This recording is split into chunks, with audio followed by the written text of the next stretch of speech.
ধন্যবাদ এবং স্বাগত জানাচ্ছি আজকের ভিডিওতে। আজকের ভিডিওতে কথা বলবো মাদকাসক্তি থেকে নিরাময়ের উপায় বা মুক্তির উপায় নিয়ে। আমি আছি clinical and counselling psychologist Raju Akon. বিভিন্ন রকমের বাস্তব অভিজ্ঞতার ভিত্তিতে এই ভিডিওটি তৈরি করা এবং সেখানে আপনাদের সচেতনতা করা এবং কীভাবে চিকিৎসা নেবেন, কোথায় চিকিৎসা নেবেন বিস্তারিত এই ভিডিওটি বলার জন্যই আজকের ভিডিওটি আমি তৈরি করার চেষ্টা করছি।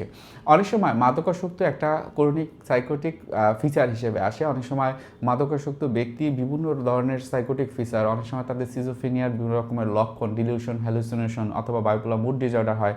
অনেক সময় ক্লিনিক্যাল ডিপ্রেশনে অনেকে পড়ে যায় অথবা অ্যাংজাইটিতে পড়ে যায় এবং সেক্ষেত্রে এটাকে বলা হয় ড্রাগ অ্যাবিউজড সাইকোসিস বলা হয়ে থাকে। সো যাদের ভিতরে এই সমস্যাগুলো হয়ে থাকে সেক্ষেত্রে তাদের ট্রিটমেন্ট কিন্তু এক হলো ড্রাগ অ্যাডিকশনটা কমানো, সাথে সাথে সাইকোটিক যে ফিচারগুলো সেগুলোকে কমানো।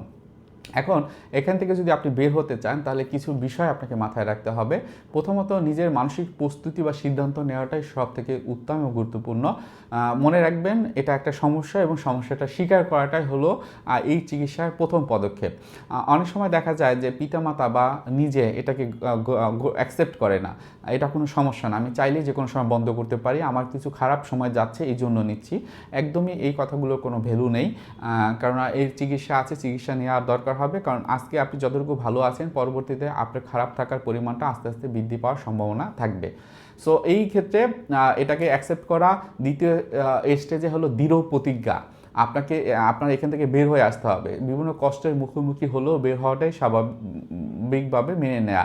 কেননা আপনি যদি এই মাদকের ভিতরে থাকেন তাহলে হয়তোবা এখন যতটুকু ভালো লাগা আছে একটা সময় শারীরিক বিভিন্ন রকমের লক্ষণ হবে, বুকে ব্যথা হবে, পেটে ব্যথা হবে, ঘাড়ে ব্যথা হবে, পিঠে ব্যথা হবে, আপনার হাত পায়ে দেখবেন যে কেমন যেন সুরসুর করছে বা ব্যথা তৈরি হচ্ছে, এগুলো হবে। একটা সময় আপনি সাইকোলজিক্যালি বিভিন্ন রকমের ডিপ্রেশন, অ্যাংজাইটিতে পড়ে যাবেন। অন্যান্য মানুষের সাথে সামাজিকভাবে মেশা, কাজ করা সেটা করতে পারবে না। হয়তোবা আপনার বাবা মা বা অন্যরা ধর্মকর্ম পালন করে, আপনিও একটা সময় করতেন, ভালো ছেলে ছিলেন, ভালো মেয়ে ছিলেন, আপনাকে ভালোভাবে ট্রিট করতো, কিন্তু আস্তে আস্তে সেই ভালো ছেলেটি বা ভালো মেয়েটি আর কেউ খুঁজে পাবে না। সো দৃঢ় প্রতিজ্ঞ হওয়া এবং সেই ক্ষেত্রে আপনার লিভার, আপনার হার্ট, আপনার ব্রেনকে সক্রিয় রাখার জন্যই আপনাকে প্রতিজ্ঞাবদ্ধ হতে হবে যে এই ধরনের ট্রিটমেন্ট নেওয়া বা এখান থেকে আমি বের হব। এক্ষেত্রে পেশাদার চিকিৎসা বা পুনর্বাসনের দরকার হয়। প্রথমত যেটা হয় ডিটক্সিফিকেশন। অনেক সময় হুট করে মাদক ছেড়ে দেওয়া তীব্র কষ্টের যার হয়, সেক্ষেত্রে বিভিন্ন রকমের উইথড্রল সিমটম হয়। তাই অভিজ্ঞ সাইকিয়াট্রিস্ট দ্বারা এই ধরনের মাদকশক্তি নিরাময় কেন্দ্র থেকে তাদের চিকিৎসাটা নিতে হয় এবং সেখানে সাইকোলজিস্ট এবং সাইকিয়াট্রিস্টের তত্ত্বাবধানে কিন্তু এই চিকিৎসাগুলো নেওয়া হয়ে থাকে। এবং অনেক সময় দেখা যায় এটা বাসাতে বসে চিকিৎসাটা নেওয়া কঠিন, কেননা ওই ব্যক্তি হয়তোবা একই সময় একই চিকিৎসা নিচ্ছে এবং সাথে সাথে সে মাদকও গ্রহণ করছে। এবং কাউন্সিলিং বা থেরাপির ক্ষেত্রে রিহ্যাব বা চিকিৎসা কেন্দ্রে বিভিন্ন রকম কগনিটিভ বিহেভিয়ার থেরাপি খুব ভালো কাজ করে। এক্ষেত্রে তার পজিটিভ চিন্তাভাবনা তৈরি করা, পরিবারের সামঞ্জস্যতা বজায় রাখা, তার ভবিষ্যতের চিন্তার ক্ষেত্রে মোটিভেশনাল থেরাপি, সাপোর্টিভ সাইকোথেরাপি খুব ভালো কাজ করে। মনে রাখবেন দীর্ঘমেয়াদী সাইকোথেরাপি দরকার হয় এই ধরনের সমস্যার ক্ষেত্রে।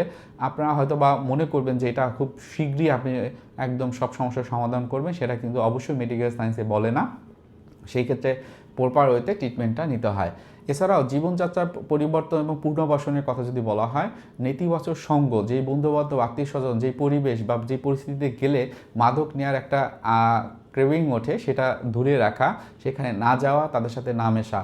পরিবারের সমর্থনটা ইম্পর্টেন্ট। পরিবারে যারা থাকে বাবা মা বা অন্যরা, তাদের ভালোবাসার সমর্থন এবং এই ধরনের সমস্যার ক্ষেত্রে তাকে সঠিকভাবে চিকিৎসা নেওয়ার জন্য সঠিক যা চিকিৎসক আছে সেই জায়গায় এবং রিহ্যাবে ভর্তি করাতে দরকার হলে অবশ্যই প্রফেশনাল সাহায্য নেওয়াটা। এবং এই ক্ষেত্রে রুটিন লাইফ এবং নিজের যে ব্যস্ততা সেটাকে বাড়ানো। প্রতিদিন আপনি সকালে উঠে কোন সময়ে কোন কাজটা করবেন, কোন কাজটা জরুরি সেটা আগের দিন ঠিক করে রাখতে পারেন বা ওই দিন সকালে ঠিক করে রাখতে পারেন। এটা আপনার হয়তোবা আপনার বই পড়া, খেলাধুলা করা, চাকরিতে যাওয়া অথবা কোনো একটা মুভি দেখা, সবগুলোই আপনি রুটিনে অন্তর্ভুক্ত করতে পারেন। এছাড়া পুষ্টিকর খাবার এবং ঘুম এটা যেন ঠিকভাবে থাকে সেটা লক্ষ্য রাখবেন। পরিবারে যারা থাকে তারা অন্তত দেখবেন সে রাতে ঘুমাচ্ছে কিনা, রাতের ঘুম রাতে দিবে, দিনের বেলাতে একদমই ঘুমাবে না। অনেক সময় মাদক গ্রহণ করা হলে তারা অনেক ক্ষেত্রে রাতের বেলাতে ঘুমাতে পারে না, তবে ব্যতিক্রমও থাকে। অনেক সময় তারা সারাদিন ঘুমায়, দিনে রাতে ঘুমায়, সেক্ষেত্রে এটাও পর্যবেক্ষণ করাটা পরিবারের গুরুত্বপূর্ণ ভূমিকা। এখন আসেন মাদক শক্তি মুক্তিতে বাংলাদেশের প্রধান কিছু নিরাময় কেন্দ্র আছে যেখানে ভর্তি করিয়ে আপনারা কিন্তু চিকিৎসা নিতে পারেন। সেক্ষেত্রে যদি বলা হয় মনোনিরাময় সাইকিয়াট্রিক হসপিটাল, যেটা কল্যাণপুর গাজীপুরে অবস্থিত। এখানে আব্দুল হামিদ স্যার আছেন। তিনি বিগত সালে পরিচালক পদে ছিলেন এনআইএমএস, অর্থাৎ আপনার যারা শ্যামলীতে যারা চেনেন মানসিক স্বাস্থ্য কেন্দ্র ও হসপিটাল, সেখানে national institute of mental health care centre বা হসপিটাল নামে পরিচিত সেখানের, এবং সেখানে রিটায়ারমেন্ট করে এখন কিন্তু সে প্রতিষ্ঠান চালাচ্ছে। এছাড়াও আছে আপনি ধানমন্ডি হসপিটাল, এসআইবিএল হসপিটাল এখানে করতে পারেন। এখান থেকে আপনি আমার বা সাইকিয়াট্রিস্ট এই আব্দুল হামিদ স্যার অথবা ডক্টর রশিদুল হক স্যার যারা আছেন, সাইকোলজিস্ট এবং সাইকিয়াট্রিস্টের সমন্বয়ে কিন্তু যে চিকিৎসাটা নেওয়া সম্ভব।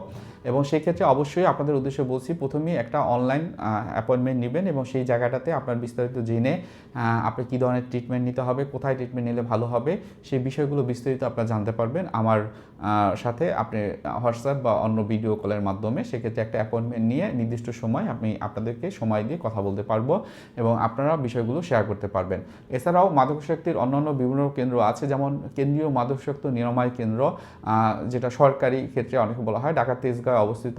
এটা সরকারি সবচেয়ে বড় সাশ্রয়ী নিরাময় কেন্দ্র হিসেবে বলে। আমি আসলে খুব বেশি জানি না সেখানে সাইকোথেরাপি বা কাউন্সিলিং করানো হয় কিনা। অবশ্যই কাউন্সিলিংটা এই ক্ষেত্রে দরকারি হবে। এছাড়া আহসানিয়া মিশন মাদকাসক্তি চিকিৎসা ও পুনর্বাসন কেন্দ্র, যেটা গাজীপুরে অবস্থিত।